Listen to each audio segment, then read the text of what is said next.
ข่อยประมาณ9 โมง 10 โมงพ่อใหญ่มาพี่เนาะ มื้อไหน แม่นแล้วบ่พ่อใหญ่ 10 โมง 10 โมงข่อยก็ฮอดแหละพี่ก็ข่อยปลาหมูนี่เด้นี่ อืม ปลาหมูปลางัวนี่ข่อยย่านมันหมูมาเขามาคบมาหยังหาข่อยสิบอกกันลานนี่เมียนให้เขามาจอบบ่นี่ย่านมันนั่นหมูนี่นะ อืมเบิ่งเบียร์น้ำได้จ้ะพ่อใหญ่ ฮะ น้ำได้จ้ะ น้ำหยัง เอาน้ำมันก็เป็นกวดน้อยแล้ววะ น้ำบ่ยังดอก เขาเอามาส่งไหมบ่หรือว่าจังได ไปเอาเองยากช่างหลุดน้องข่อยก็มีช่างเอามันออกไปเอานี่ก็ได้แล้วน้ำแข็งน้ำหยังก็เอาจัก น้ำเป็นแพ็คเป็นยังไงเด้พ่อใหญ่ เป็นนั่นน้ำแข็งก็อันนั้นมันก็มีอยู่ในเฮือนนั่น อืม แนวใช้น้ำแข็งนั่นเอามาวางกันชิปมันชอบนี่มันก็บ่เต็มมันนั่นน่ะ อืม ในเถียงนี่นั่นเขาชื่อไปเมื่อนั้นเขาชื่อขึ้นไปอันวิละพุ่นอันกระตุกอันนี้นั่นกระตุกกันน้ำแข็งน่ะก็มีช่องอยู่ในเฮือนนี่ มีซองบ่พ่อใหญ่ มีช่องตุก อืม ตัวนี้เขาใช้น้ำแข็งเนี่ย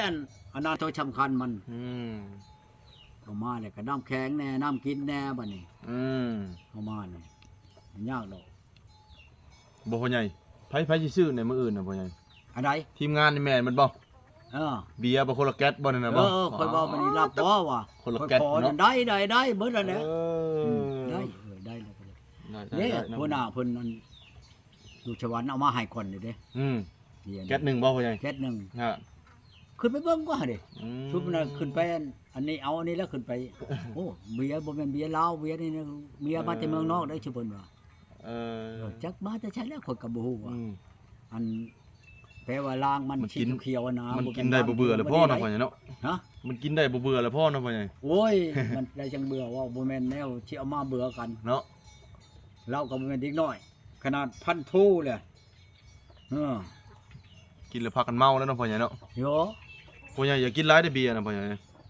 บ่ได้ค่อย พ่อใหญ่ยังกินบ่ได้ มื้อนั้นค่อยกินมื้อนั้นมากินในสนามชัยดอกมื้อมา แต่เว้ากัน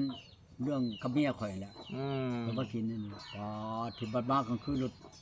มืดหูลายตาลิง โอ้ยอย่าไปกิน วังๆเอาแล้ว เป็นวันนี้เด้บ่ อื นี่ ม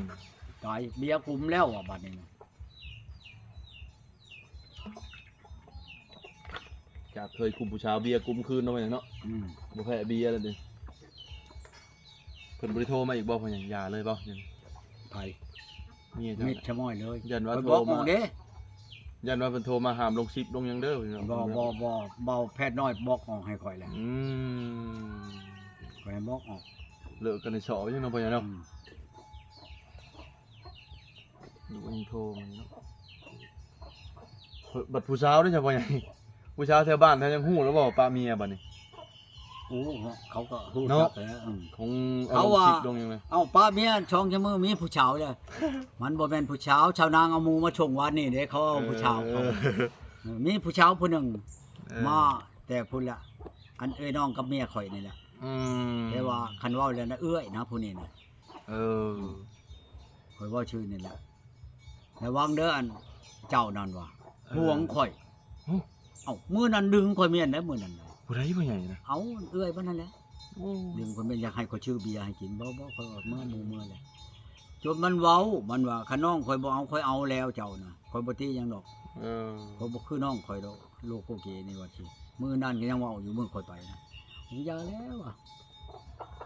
คันว่าไปเมื่อน้ำข่อยคือสิบ่อยู่มื้อนั้น เออ เอ้ยมันเอ้ยเอาลูกของแพทย์เด้ อืม หักบ่ตุ้ยชำเมียข่อยนี่เนาะ จอยบ่พ่อใหญ่เพิ่นน่ะ อันผู้ดีงามนะ อืม บ่ได้จ่อยดอกครับผู้ดีงามแล้วอันเอ้ยนะ โอ้ คนเขาก็เขาก็เมียข่อยอันนี้ อืม เมียข่อยแล้วมันอยากดำแดงนี่ อืม อันเอ้ยบัดนี้บ่ได้ดำขาวครับคนผู้ดีงามนะเอ้ยนะที่ได้นี่ เออ 60กว่าโลคือกันกับเช้าอันนั้นโทรมาแต่แกนอันนั้นเช้านี่โทรมาแล้วชงมันอันนั้นไม้ข่อยเบิ่งชงกระโตฮูบแล้วนะป้าที่ข่อยว่าจะมาตู้โอ้ยข่อยเต็งเจ้าลุกบ่ได้เราอ่ะ เออ คันเจ้าเต็งข่อยน่ะข่อยสิลุกสบายอยู่หรอกเราอ่ะ โอ้ คันเจ้าเต็งข่อยน่ะชำแล้วครับเขียดตะปาดง้อยคอนวางเนาะเราอ่ะหัวแล้วบัดนี้ ตัว เราอ่ะ เราเว้ามาเราเว้าความเผอะนะกับข่อยนั่นเจ้าอยู่กับไผเราอยู่ผู้เดียวแล้วโอ้ยชับเจ้าชีเว้าเจ้านี่นะ เออ เมียเจ้าน่ะมันเจ้ากว่านี่ย่อมเจ้าอันนั้นบ่จักเราอ่ะนี่ย้อนหลายเถื่อบ่ลือว่าพื้นหายเจ้าว่าเจ้าบ่ลิ้นเขาบ่เฮ็ดเขาบ่จัก เอาเจ้ามาร้องมึงแม้ว่าโอ้ยยังสิได้ร้องอยู่ดอกเราอ่ะจักมื้อใดแล้วค่อยลงสวรรค์ค่อยสิไปหาเจ้านั่นเราอ่ะเอามาไว้เนี่ยกว่าเฮ้ยว่ะ เพิ่นอยู่ใช้จับบ่ใหญ่ บ่กล้าชี้มือดอกเราอ่ะ เพิ่น ฮอดเจ้าโลด เพิ่นอยู่ใช้จับบ่ใหญ่นะ เราอยู่ผู้เดียว โอ้ เพื่อนเรากำลังมักใหญ่นึงเราอ่ะ อืม นาบ่มีนะเรามีแต่ชวนชวนยาง ชวนยางค่อยนี่ก็โยมีระหว่าง1,000 ปลายเราอะ อืม ชวนยางหักมันบ่ทันได้พอคิดเราหากระชำแขนชำนี่แหล้วเรา ค่อยอยากไปเอาเจ้าชิมาบ่อยู่นำข่อยนี่ข่อยสิไปเบิ่งเจ้าเจ้าก่อนเราอ่ะช่วยสิไปเบิ่งฐานะครอบครัวเจ้าก่อนเอ้าเจ้าสิหานมาข่อยสิย่านหยังเราอ่ะ อืม ข่อยก็เคยเอาผัวผ่านมาอยู่สิไปย่านเจ้านี่ก็ มันบ่ว่าที่เราอ่ะเอ้ายิงตามแล้วอ่ะย่านเจ้าเสียทาสขาดคุณบ่ได้ย่านเราอ่ะ เจ้าสิเก่งปานใด อันจะเว้าหนาวคนบ่ทันเห็นกันเห็นเว้าแข็งได้นั่นแล้วว่ะ เออ บัดมันเห็นแล้วมันยูบชำกันแล้วครับมัน1 พักบอกมันจะยูบจักนี้เราอ่ะคนมันเคยผ่านอยู่กับผู้ชายนี่ อ๋อ ไอ้น้อยนี่ขนาดเด้อว่ะพังว่านี่สิกว่าฮอดอันนั้นบ่แม่นค่อยเก่งกล้าใช้เจ้าแนวอื่นใดเรื่องผัวกับเมียนี่เราอ่ะมันแก่นนำกันคือในใดเราอ่ะอยู่จังหวะนั้น อืม ใหญ่นี้ค่อยว่าถ้าเว้านะแล้วชงมานั่นโอ้ก็ว่าใหญ่ถึงไดใหญ่สูงขาว อืม หักอายุนี่แหละ อืม อายุ50 ปลาย58 ปีแล้วเราอะข่อยนี่หักคันแห้งรู้มันเราอะข่อยนี่เด้อคนก็มักแน่นั้นแหละ อืม มักกันคนดูคนมันนั่นแหละ เนาะพ่อใหญ่ บ่แม่นว่ามักคนขี้ข้านเด้อว่ะ เหมือนมาแล้วสิให้ปลูกผักเองเลยเนาะพ่อใหญ่เนาะ นะเอาคนขี้ข้านมาอยู่นำนี่คนบ่เอาได้อบ่ อืม นี่แหละคนบ่ได้ข้านได้เราอะเฮ็ดอยู่เฮ็ดกินเฮ็ดเวียกเฮ็ดงานนี่โอ้ยคนในบ้านนี่บ่ช่ำข่อยดอก งาน แม่นย่องผู้เดียวนะบ่ว่ะ เออ คือย่องกับเพิ่นย่องแล้วข่อยว่าของข่อยบ่จักหัวตีนไปนอนเจ้า อืม เจ้ายังเห็นอยู่ดอกเราข่อยบ่ยอมบ่เห็นเจ้าน่ะข่อยสิไป ปาแต่เพิ่นนอกบ้านนั่นบ่พ่อใหญ่ แล้วข่อยบ่เห็นเบิดชุบอนข่อยบ่ย่าได้เราอ่ะ อืม ยกผมว่าแนวย่านเฮ็ดนี่ว่ะข่อยสิว่าให้เจ้าย่านคนนี้เราอ่ะ จัดหนักแล้วนะพ่อใหญ่ เจ้า เนาะ บ่สิเก่งปานใดเราว่าได้โอ้ว่าเท่านี้ขนาดว่ะ เขาเพิ่นมาจัดหนักอันนั้นเนาะพ่อใหญ่เนาะ โยสิจัดจนว่าคานไปพุ่นแล้วจักสิย่า โอ้ พุ่น โธ่ ยังบ่คือกระเดียแท้ เอาจุดข้างเรื่องกำเติมเนาะพ่อใหญ่เนาะ ข่อยมักคนนั้นเก่งตัวนี้แหละ เออ ตัวอื่นข่อยก็ย่านอยู่ดอก เก่งตัวนี้นั่นข่อยจัดให้ได้ ปาตะ เราว่าหลายได้เราว่าค่อยนั้นจักชี้เด้อเราอ่ะ ท่านค่อยไปอยู่น้ำเจ้านั้นบ่ให้เจ้าบ่ให้เจ้าห้ามค่อยไปพรไปฉายในเวลาเป็นงานเราอ่ะค่อยมักเราแน่นั้น อืม เบียร์เรานี่ค่อยกินหักเคี้ยวมากเราค่อยเคี้ยวมากเรา โอ้ หักเคี้ยวมากหักผู้อันมาเห็นค่อยดำเถื่อนี่บ่ได้ว่าเคี้ยวมากดอกเราอะเคี้ยวค่อยบ่ได้ดำเราอ่ะ โอ้ ค่อยเคี้ยวยาแล้วค่อยพัดแควนี่ขาวเจียงคือเก่านี่เราอ่ะ อืมนั่นน่ะเนาะพ่อใหญ่ น เนาะ อชี้ดีแล้วว่ะข่อยอนามัยแล้วอ่ะอนามัยแขวข่อยโอ้ยคนมาเห็นข่อยดำมือดำนั้นนี่บ่ได้ว่าข่อยเที่ยวมากแล้วเราอ่ะหากข่อยเปลืองเราอะตัวนี้น่ะคันข่อยลงตลาดไปชื่อไงข่อยนี่อันชื่อชุดหนึงนี่แนวเครื่องเคี่ยวข่อยนี่5ชิปหรือ6ชิปไป5แสนบ่ได้เราอะจังพ่อเราอ่ะมันหลายอย่างเราอะยาแน่ขี้เขียดแน่ปูนแน่ผู้แน่เราอ่ะ เมือกแน่จักไปยังเลยเราเอาน่ะ อื มากแน่เราอ่ะเพื่อสิครบนั้นย่างต่ำนั้นเว้าน้อยชื่ออันละน้อยเราเบิด5 6 10แล้วอ่ะคันชื่อแนวอันละ10ละเช้านี่นั่นแสน2แสนพุ่นแล้วเราอ่ะเจ้าบ่ติข่อยตัวนี้นั่น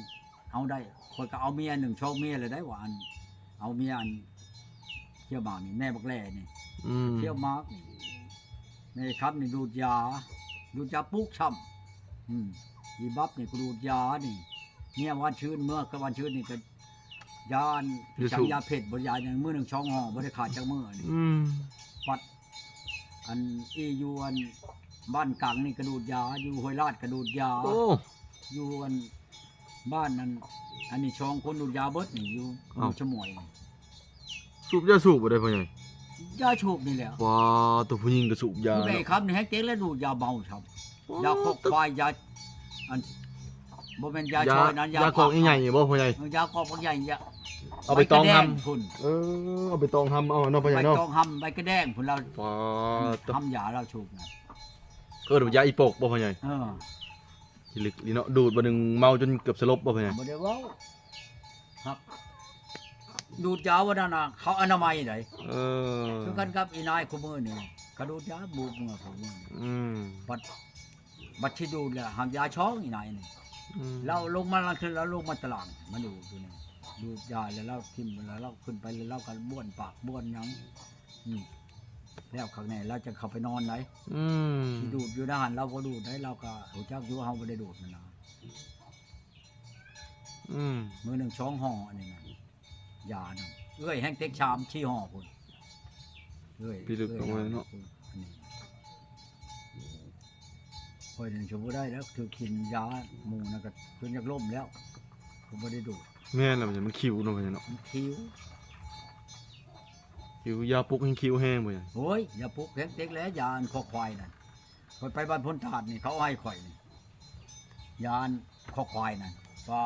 ที่เช่นชำปูมือนี่ โอ้ เนี่ยคนมันทำดูดไปกระแดงนี่บัดควันมันมาห่อนนี่เพราะอยากล้มพุ่นพุ่นแล้ว อ๋อตัว อื มันปลุกบ่พ่อใหญ่ มันปลุกมันเมาน่ะ คือเส้นใหญ่ใช่เนาะพ่อใหญ่เนาะ เอาเขาเห็นอันนั้นยาเชียมชับเขาห้องอันนั้นน่ะเป็นยาช้อยยาเชียมชับเขาอะ ใบมันก็ใหญ่เนาะพ่อใหญ่เนาะใบยา โล เนาะ ใบใหญ่มันก็หน้าเช้าหน้าชับชิบ แน่แหละ พุ่นแล้วทางใหญ่มัน เคยเห็นอยู่ ยาวมันก็จะอันชีหาชิบเช่นพุ่นแล้ว จะคือย า จะคือใบเพียงเด้เนาะ คอยไปนี่มีหลายบ้านนะเอายาให้คอยมาให้เมียคอยลังเทือเขาให้คนไปปัวบัวเขาลังเทือกับเป็นฉัดหรือเป็นชอบผู้ใด เฮาเห็นนี่อยู่บ้านนาแดงนี่เขามักปลูกพ่อใหญ่ต้น แม่นแล้ว ใบยาสูบนะ แถวท่านี่ก็หลายอยู่เนาะเขา หลายบ่พ่อใหญ่ ของน่ะ อืม หากแต่ชวนหลายอันเขาปลูกน้ำท่าน้ำหาดน้ำอันนี้นั่นมันบ่เป็นยาอันนี่ดอกบ่เป็นยาคอควายเนี่ยบ่มปลูกปานใดถ้าหมอคอควายเนี่ยปาดโธ มีชื่อเพิ่นเนาะพ่อใหญ่เนาะ คือกินมันก็พอล่มพุ่นแหละหมอนี่ได้ที่ได้เรื่องว่ายานี่ มันก็มีชื่อของมันเนาะพ่อใหญ่เนาะ ฮะ มันก็มีชื่อของมันเนาะ เอาแล้วไม่ได้แล้วยาเดี๋ยวของเชดติดนี่หลายแนวใดคนกินนี่ใด